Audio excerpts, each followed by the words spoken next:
വാഹനം പിടിക്കപ്പെട്ടാൽ ഇനി പിഴ മാത്രം അടച്ചാൽ മതി എന്ന് കരുതേണ്ട. പുതിയ നിയമം കൊണ്ടുവരാൻ ഒരുങ്ങുകയാണ് മോട്ടോർ വാഹന വകുപ്പ്.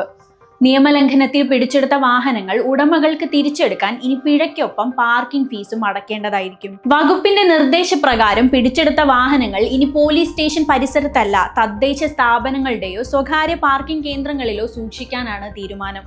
അതിനാൽ വാഹന ഉടമകൾക്ക് പാർക്കിംഗ് ഫീസ് അടക്കേണ്ടത് നിർബന്ധമാകും. ഇതുവരെ വകുപ്പ് പിടിച്ചെടുത്ത വാഹനങ്ങൾ സൗജന്യമായി വകുപ്പിന്റെ ഓഫീസുകളിൽ സൂക്ഷിക്കാറുണ്ടായിരുന്നു. പക്ഷേ വാഹനം ദീർഘകാലം പിടിച്ചു നിർത്തപ്പെടുന്നത് മൂലം പാർക്കിംഗ് സ്ഥലക്കുറവും വാഹന നശീകരണവുമാണ് വകുപ്പിന് തലവേദനയായി മാറിയത്. പുതിയ നിയമം പ്രാബല്യത്തിൽ വന്നാൽ നിയമലംഘനത്തിന് ഇരയായ ഉടമകൾ പിഴയോടൊപ്പം പാർക്കിംഗ് ഫീസും അടച്ചാൽ മാത്രമേ വാഹനം വിട്ടുകിട്ടുകയുള്ളൂ.